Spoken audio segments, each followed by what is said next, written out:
한국경제TV 생생한 실전 투자 정보 와우퀵. 월 5,000원 커피값으로 투자 정보가 내 손 안에 배달됩니다. 와우킥 N에서 만나요. 오늘 10시 방송 시작할 때 코스피와 코스닥이 모두 빨간불로 시작해서 지금은 이제 코스닥은 파란불입니다. 소폭 하락하고 있는 상황이고 코스피는 그래도 4,741선 매일매일 종가 기준으로 조금씩 위로 올라가고 있는 상황이 이어지고 있습니다. 자, 시장 전반적인 얘기랑 시장의 인사이트를 찾아보는 시간 가질게요. 오늘은 르네상스 자산운용의 이건규 대표하고 얘기를 좀 나누죠. 어서 오십시오. 네, 반갑습니다. 제가 주변 분들한테 작년에 르네상스 자산운용 성과가 좋다는 얘기를 몇 번 들었거든요. 예. 얼마나 좋았는지 좀 궁금하기도 하고 네. 사실은 시장이 워낙 많이 올랐으니까 네. 웬만큼 인덱스만 따라가면 수익은 나왔을 거 아닙니까? 네, 근데 이제 네. 초과 수익을 많이 내셨다는 네. 얘기인 것 같고 그래서 네. 먼저 자랑 좀 해주시죠. 네. 작년 같은 경우에는 운용사들도 시장을 따라가기가 굉장히 좀 어려운 장이었습니다. 네네. 왜냐하면은 특정 주식들만 오르고 안 오르는 주식들은 아예 안 올랐던 그쵸. 장이었거든요.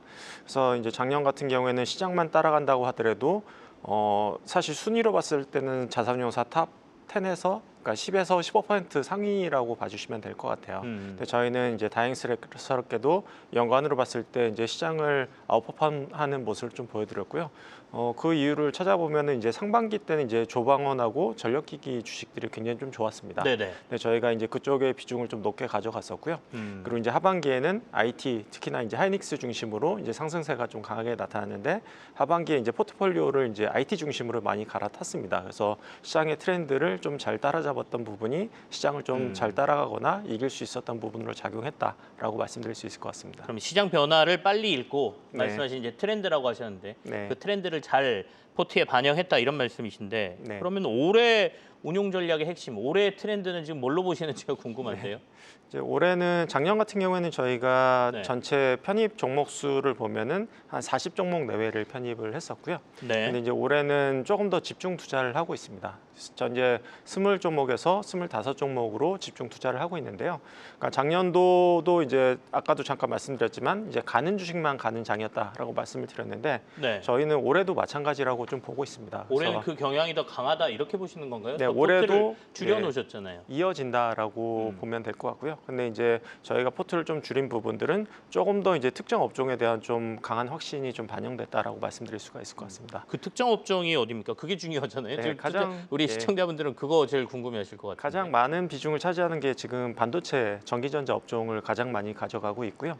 그리고 이제 지난해 좋았던 조방원이라든지 전력기기라든지 이런 쪽들도 좀 높은 비중으로 가져가고 있습니다. 근데 이제 달라진 부분은 네. 전기전자 업종 비중이 상당히 높아졌다라는 부분이 가장 큰 핵심이라고 말씀드릴 수가 있을 것 같습니다. 자, 결국에는 작년에 이어서 올해도 가는 종목만 가는 장세가 나올 건데 네. 가장 확신이 드는 섹터는 전기전자, 특히 반도체 쪽이다. 그래서 그쪽 포트를 굉장히 강화해 놓으셨다라는 얘기까지 들었고요.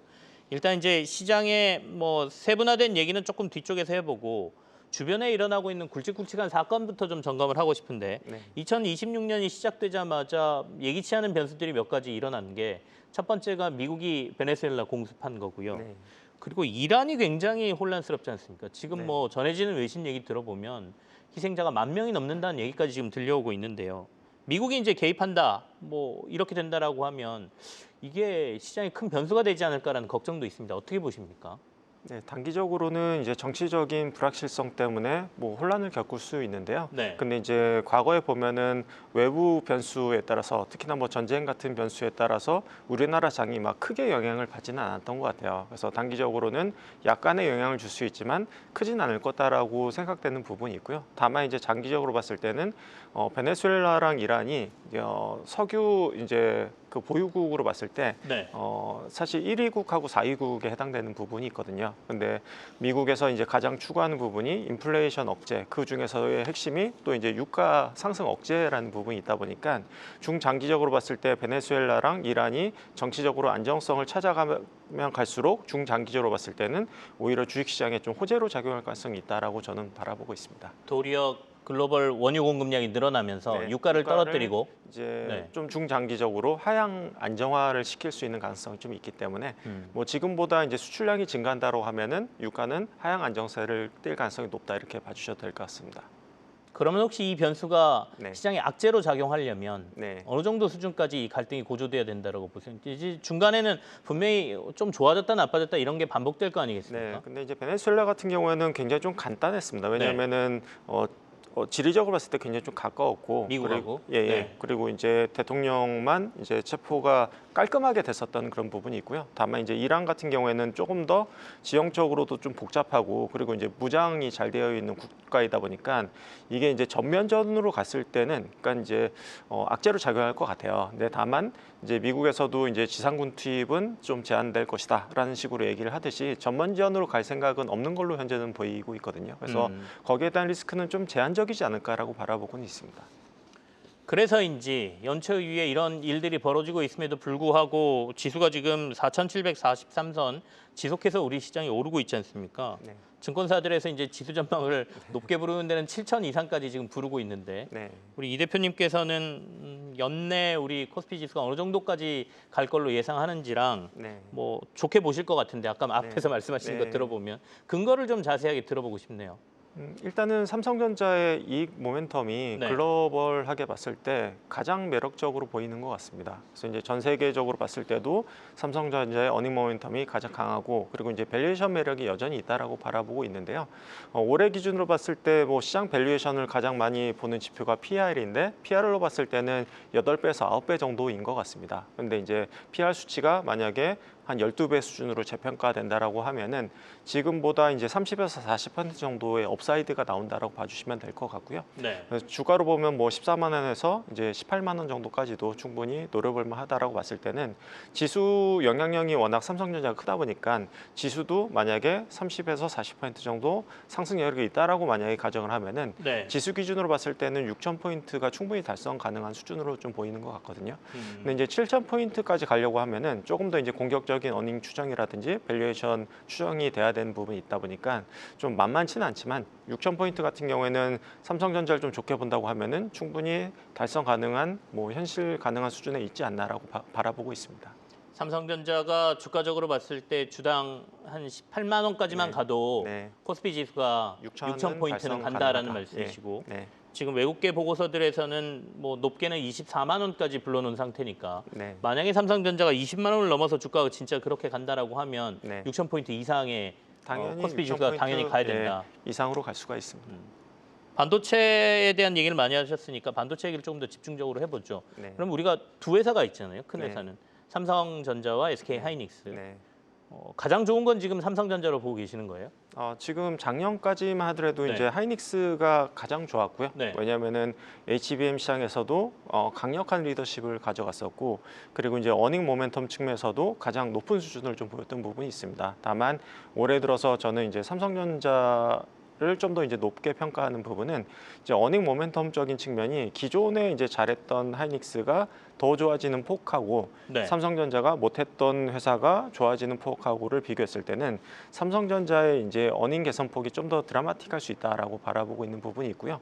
그리고 이제 기존에 이제 삼성전자가 좀 약점을 갖고 있었던 HBM에 대한 기술에 대한 리더십이 좀 부족하다라든지 아니면 이제 파운드리 사업에서 좀 부진했던 부분들이 올해는 이제 상당폭 개선될 거로 좀 보이고 있는 것 같습니다. 그래서 기존에 디스카운트 받았던 부분이 조금 더 개선되는 부분, 그리고 어닝 모멘텀이 더 세다라는 측면에서 봤을 때는 저는 이제 양 회사 다 좋게 보고 있거든요. 이제 다만 조금 더 점수를 주자고 하면은 올해는 삼성전자가 좀 더 점수를 좀 높게 받을 수 있을 것 같다라고 말씀드릴 수 있을 것 같습니다.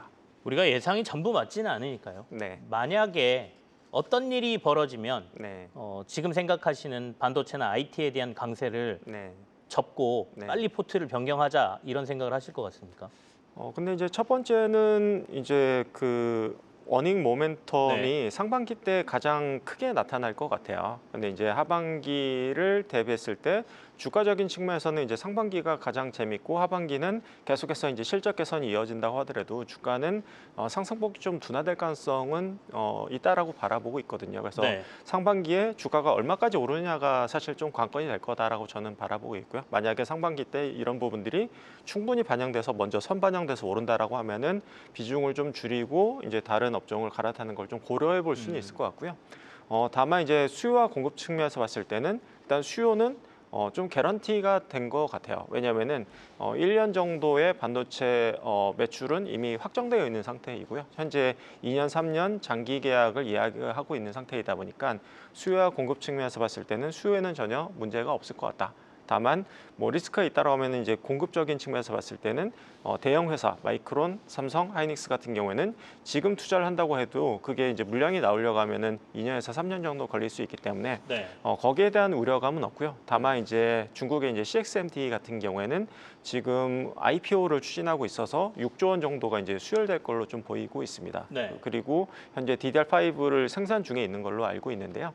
근데 지금 수율이 뭐 50% 정도 수준으로 굉장히 좀 낮은 수준으로 알고 있습니다. 근데 이제 만약에 수율이 올라와서 공급이 단기적으로 좀 늘어난다고 하면은 시장에 이제 부담을 줄 수 있는 부분이 존재하긴 하지만 다만 이제 워낙 수급이 타이트하고 수요가 탄탄한 상황이기 때문에 뭐 만약에 CXMT의 가동률이 올라온다고 하더라도 시장에서 어느 정도 소화가 가능하지 않을까라고 바라보고는 있습니다.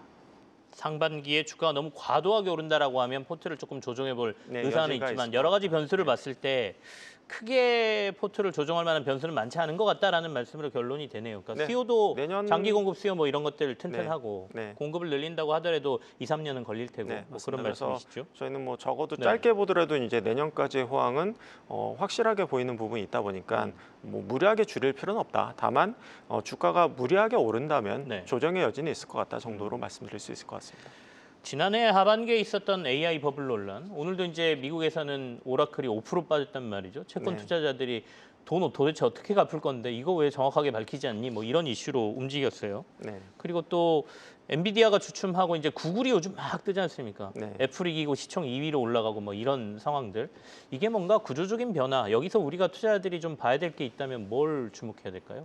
저는 작년에 이제 미국 나스닥 중에서도 네. 가장 상승률이 높았던 업체들이 어떤 업체였는지를 좀 지켜볼 필요가 있다고 생각을 해요. 근데 작년에 가장 높은 이제 상승률을 보였던 회사들은 이제 웨스턴 디지털이라든지 네. 이제 시게이트라든지 아니면 마이크론 테크놀로지 이런 기업들 공통점이 이제 메모리 관련된 기업들인데 작년에 250에서 300% 정도 주가가 올랐거든요.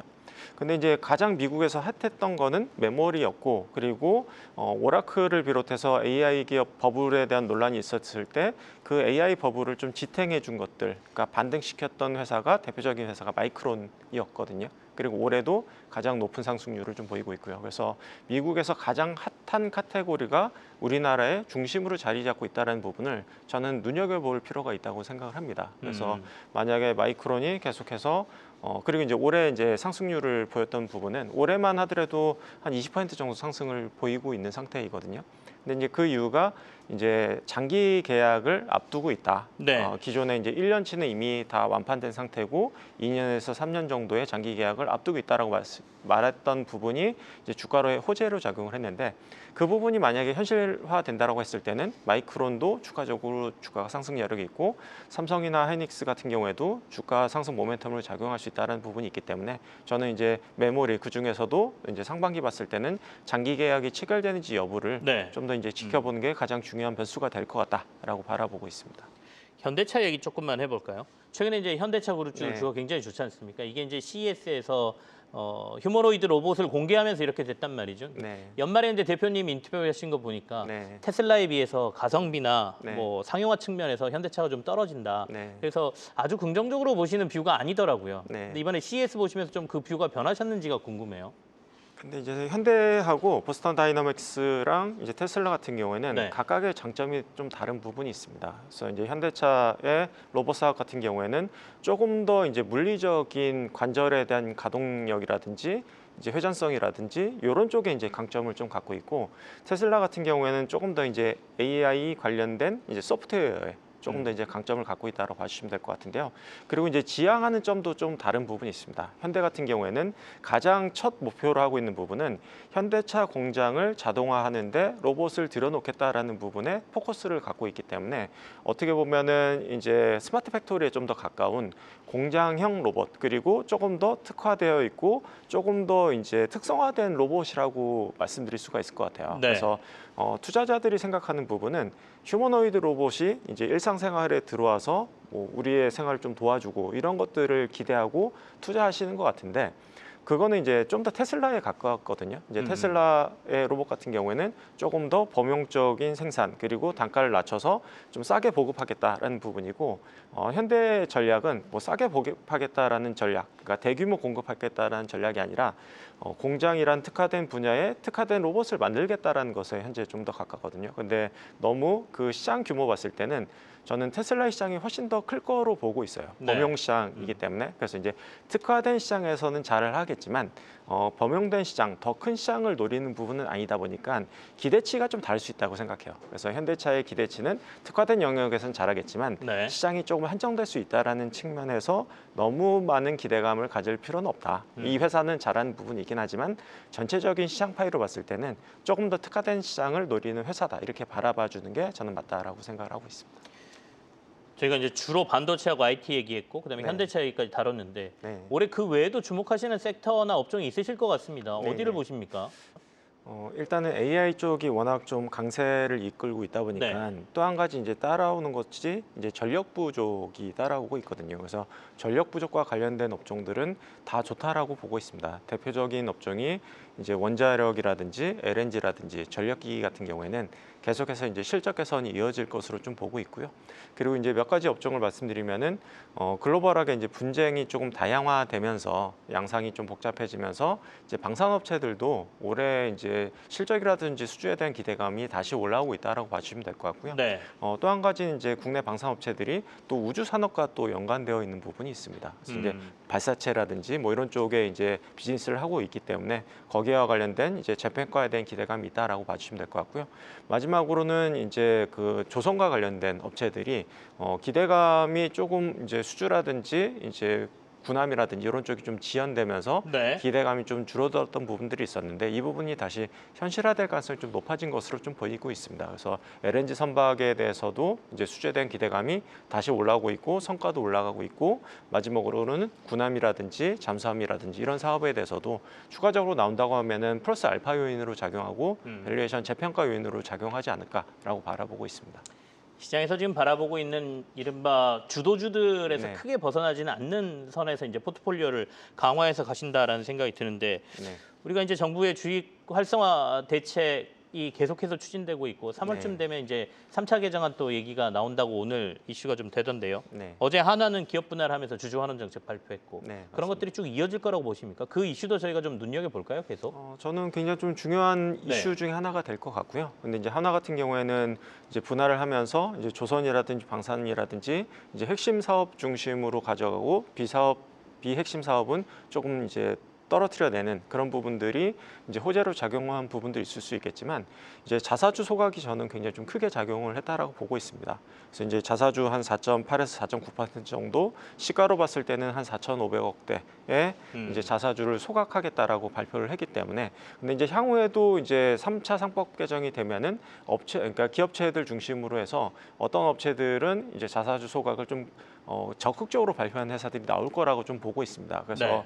저는 이제 눈여겨볼 만한 회사는 자사주 비중이 높은 회사들 가운데 이제 대주주의 지분율이 좀 낮다라든지 아니면은 경영권 분쟁이 있는 회사라든지 이런 회사들 같은 경우에는 이걸 소각하고 싶어도 좀 눈치를 봐서 소각을 못했던 회사들도 있을 거라고 저는 생각을 하거든요. 근데 이제 이번에 이제 3차 3법 개정이 되면은 어떤 굉장히 좀 좋은 구실을 만들어 준다라고 저는 생각을 하고 있습니다. 그래서 앞서 말씀드렸듯이 자사주가 높고 그리고 이제 대주주의 지분율이 낮고 혹은 경영권 분쟁이 있는 회사들 같은 경우에는 좀 더 적극적인 액션을 활용할 가능성이 높고 그런 회사들은 상반기 때 이제 주가 흐름이 상당히 좋을 가능성이 높다 이렇게 바라보고 있습니다. 그러면 오늘 말씀하신 거 좀 종합해서 올해 우리 투자자들이 꼭 기억해야 될 것들 전략 그 포트폴리오 짜는데 어떤 것들이 있는지 좀 짚어주십시오. 그래서 저는 조금 더 이제 객관적으로 시장을 바라봤으면 좋겠다는 네. 부분 한 가지 말씀드리고 싶은데요.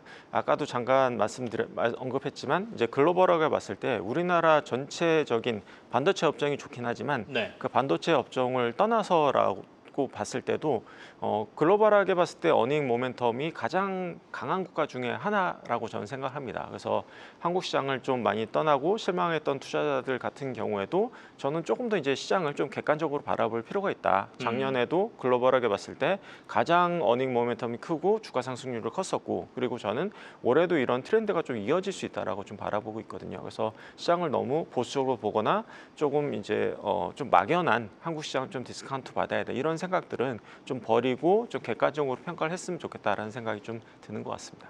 알겠습니다. 르네상스 자산운용의 이건규 대표와 시장 얘기 나눠봤습니다. 고맙습니다. 네, 감사합니다. 네, 마무리 짓죠. 앞서 이창용 총재 말을 다 듣지는 못했습니다만 시장이 대부분 예상은 하고 있었죠. 금리 동결을. 그래서 이제 금리 동결 기조가 한동안 좀 이어질 거다라는 얘기가 나오는데요. 다음 시간에 저희가 환율 얘기를 같이 지금 하려고 하고 있습니다. 이한진 이코노미스트 나오시는데요. 지금 정부가 개입을 했음에도 불구하고 환율이 상방 압박을 계속 받고 있는데 오늘 금통위 얘기까지 같이 섞어서 전반적인 환율 상황과 물가 상황 뭐 이런 것들 한번 점검해 보시길 바라겠습니다. 저는 오늘 여기서 마무리 짓겠습니다. 고맙습니다.